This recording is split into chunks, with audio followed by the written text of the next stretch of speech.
প্রিয় দর্শক, আসসালামু আলাইকুম এবং অনন্ত শুভকামনা সবার জন্যে। থাম্বনেইল ইঙ্গিত করছে আমি কি বিষয়ে কথা বলতে যাচ্ছি। ফ্রান্স প্রবাসী অনলাইন অ্যাক্টিভিস্ট, লেখক, ডাক্তার এবং কর্পোরেট ওয়ার্ল্ডের লোক পিনাকি ভট্টাচার্য এবং বিএনপির হাই প্রোফাইল নেতা মির্জা আব্বাস, এই দুজনের চলমান বাহাস, হ্যাঁ চলমান বাহাসই বলাটা সঙ্গত হবে, কারণ বাহাস কিন্তু চলছে অনেকক্ষণ ধরে এবং গত বেশ কয়েকদিন থেকে অনলাইন অ্যাক্টিভিস্টদের সঙ্গে ইন জেনারেল এবং পিনাকি ভট্টাচার্যের সঙ্গে চলমান আছে বাহাসটি এই মুহূর্তে মির্জা আব্বাসের। তো দর্শক, আপনারা অবগত আছেন পিনাকি ভট্টাচার্যকে, তার বিষয়ে আমাকে খুব বেশি খুলে বলতে হবে না। জুলাই অগাস্ট আন্দোলনটি বাঁচিয়ে রেখেছিলেন পিনাকি ভট্টাচার্যের মতো লোকেরা। ছাত্র জনতা যখন নানা কারণে, আওয়ামী বাকশালীদের নানামুখী ষড়যন্ত্র, হাসিনার দুর্বৃত্তপনা, নৃশংস আচরণ, নানা বাহিনী লেলি দিয়ে যখন ছাত্রদের হত্যা করা হচ্ছিল, ভয় দেখানো হচ্ছিল, কিডন্যাপ করা হচ্ছিল, খুন করা হচ্ছিল, সেই সময়টিতে আমরা হতাশ হয়ে পড়েছিলাম। আমরা ভেবেছিলাম আমরা বোধহয় হাসিনাকে সরাতে পারবো না, হাসিনা নামক পিশাচ বোধহয় দূর হবে না। পিনাকির মতো লোকেরা সেই আন্দোলনকে বাঁচিয়ে রেখেছিলেন, দেশে থেকে না, ফিজিক্যালি পার্টিসিপেট করে না, কিন্তু সাইকোলজিক্যালি আমাদের মরাল, আমাদের ছাত্র জনতার কনফিডেন্স বুস্ট আপ করেছিলেন সেই পিনাকি ভট্টাচার্য। এই দেশে কোটি লোক তার কথা শুনবার জন্য অপেক্ষা করে, এখনো, তখনও করেছে, এখনো করে। সো পিনাকি ভট্টাচার্যকে নতুন করে পরিচয় করিয়ে দেওয়ার মতো কিছু নেই। হ্যাঁ, তার অনেক কথার সঙ্গে আমি একমত হই না, নাও হতে পারি, সেই স্বাধীনতা আমার আছে। আপনারাও তার সব কথার সঙ্গে একমত হবেন না, বাট তাই বলে পিনাকি ভট্টাচার্যকে আমরা অ্যাপ্রিসিয়েট করবো না, তার অবদানের কথা ভুলে যাব, সেটি কিন্তু হতে পারে না। আর একইভাবে মির্জা আব্বাস, মির্জা আব্বাস এই দেশে একটি পরিচিত নাম। বিএনপির একজন সিনিয়র নেতা, কেন্দ্রীয় কমিটির সদস্য, ঢাকার মেয়র ছিলেন, সম্ভবত মন্ত্রীও ছিলেন, I am not sure, if I am not mistaken তিনি হয়তো বা মন্ত্রীও ছিলেন। তো মির্জা আব্বাস ঢাকাইয়া, তিনি নিজেকে ঢাকাইয়া বলতে পছন্দ করেন। তো সেই মির্জা আব্বাস বেশ কিছুদিন থেকে তার অতিকথন চলছে, যেমনি বিএনপির অন্যান্য বর্ষিয়ান নেতাদের অতিকথন চলছে।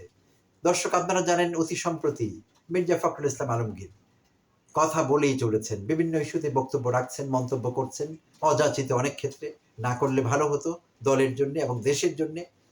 ঠিক একইভাবে রুহুল কুদ্দুস দুলু, এনি, রিজবি, ফজলু কাকু, কে না, অর্থাৎ সব বর্ষিয়ান নেতারা কথার বোমা ফুটাচ্ছেন প্রতিনিয়ত, প্রতি মুহূর্তে। বিষয়টা অনেকটা এরকম যাচ্ছে যে তারা হয়তো ভাবছেন অন্য দু একজন কথা বলে ফেলেছে, কথার বোমা ফাটিয়েছে, আমি কি করে চুপ করে থাকি? আমি যদি চুপ করে থাকি, নিশ্চয়ই বিএনপির হাই আপস তারেক রহমান বা খালেদা জিয়া কিভাবে দেখবেন বিষয়টি, তাই আমারও কিছু বলা দরকার। আমার কাছে এরকমই একটা মনে মনে হচ্ছে। আর সেই জন্যই তারা কথার পর কথা বলেই যাচ্ছেন। কি বলছেন, কথাগুলো গুরুত্বপূর্ণ কিনা, বলবার দরকার আছে কিনা, সেই বিবেচনা তারা কখনোই করছেন না।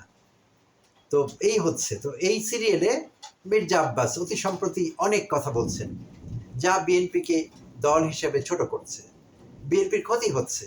এটি এক ধরনের সাবোটাজ। আমি জানি না মির্জা আব্বাস হয়তো বা ইচ্ছে করে এই সাবোটাজ করছেন না, এটি একটি অন্তর্ঘাতমূলক অ্যাক্টিভিটিস। শুধু মির্জা আব্বাসের বক্তব্যে না, বাকি নেতারাও একই কাজ করছেন, দলকে সাবোটাজ করছেন আমি বলবো, যেহেতু তারা বেশি কথা বলছেন এবং এক এক নেতা একই ইস্যুতে এক এক রকম ভাবে কথা বলছেন। তো এটি যে কোনো দলের জন্য ক্ষতিকারক, বিএনপির জন্য তো বটেই। তো দর্শক, এই মুহূর্তে ঠিক কি নিয়ে মির্জা আব্বাসের সঙ্গে পিনাকির বাহাস চলছে, পিনাকি ভট্টাচার্যের। তো যা জানতে পারলাম, তাতে করে বোঝা গেল প্রবাসী অনলাইন অ্যাক্টিভিস্ট বা ইউটিউবার বা সাংবাদিক, যাই বলি না কেন, জ্যাকব মিল্টন, সম্ভবত তিনি নিউ ইয়র্কে থাকেন, জ্যাকব মিল্টন অনলাইনে মির্জা আব্বাসকে নিয়ে কোনো গালি দিয়েছেন বা কোনো অশোভন কথা বলেছেন। তো তার প্রতিক্রিয়ায় মির্জা আব্বাস বলছেন, তার অভিযোগ অনুযায়ী পিনাকি ভট্টাচার্য সেটা এন্ডোর্স করেছেন, সমর্থন করেছেন যে বকা দেওয়াটা ঠিক আছে, বা সেটার পক্ষে কথা বলেছেন পিনাকি ভট্টাচার্য। তো পিনাকি ভট্টাচার্যের উপরও মির্জা আব্বাস খুব রেগে গেলেন।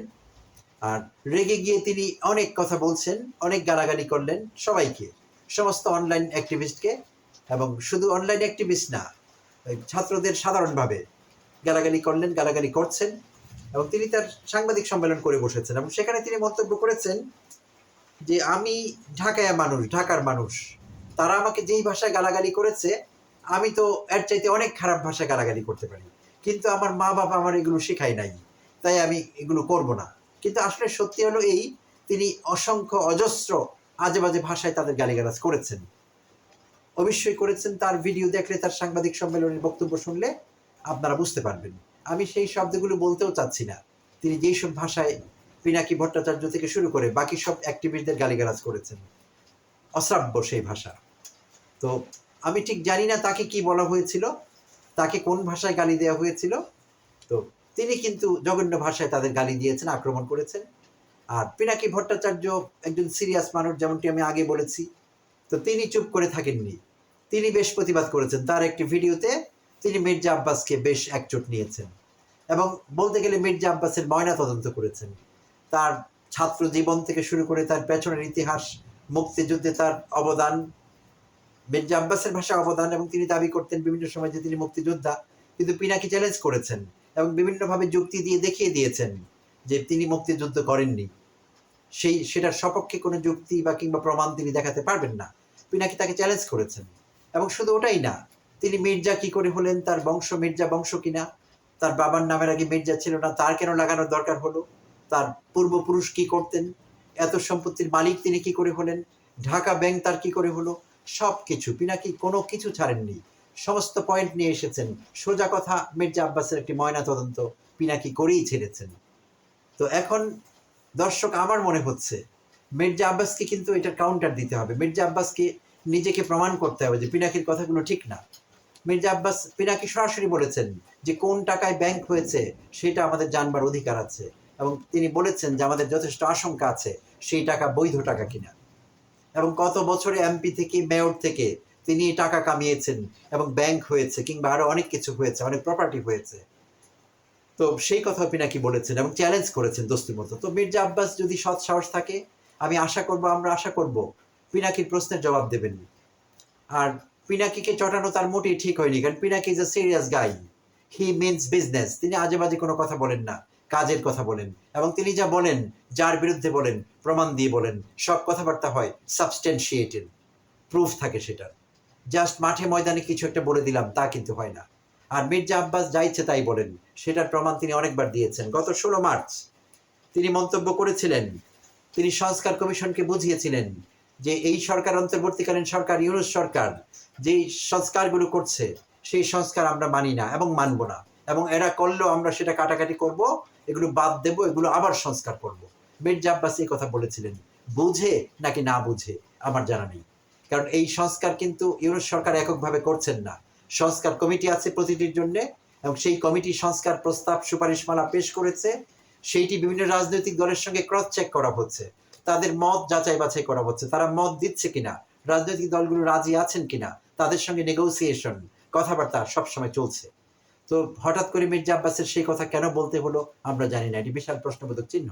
এর আগেও তিনি অতি সম্প্রতি মন্তব্য করেছেন যে তিনি যখন স্লোগানটি শুনেন, দেশটা কারো বাপের না, তার অনেক খারাপ লাগে। তো হঠাৎ করে এইটি কি হাসিনা প্রীতি নাকি আওয়ামী লীগ প্রীতি, মানে বিষয়টি কি আমরা ঠিক জানি না, কারণ এই স্লোগানটি কিন্তু এই পতিত আওয়ামী লীগের বিরুদ্ধে ব্যবহার করা হয়েছিল। ছাত্র জনতার স্লোগান, এই দেশের মানুষের প্রাণের স্লোগান, দেশটা কারো বাপের না। তো এই কথা শুনলে তার খারাপ লাগে, কেন খারাপ লাগে দর্শক আমরা জানি না। তো এই হলেন মির্জা আব্বাস, আবল তাবল বলবার লোক। বাট পিনাকি ভট্টাচার্য তা মোটেই নন, তিনি একজন সিরিয়াস ম্যান। তো এই হলো বাহাস। এই বাহাস কদ্দূর নিয়ে যায়, কোথায় গিয়ে থামে, আমরা দেখবার অপেক্ষা করছি। প্রিয় দর্শক, আবার কথা হবে অন্য কোনো ভিডিওতে। ধন্যবাদ, ভালো থাকবেন।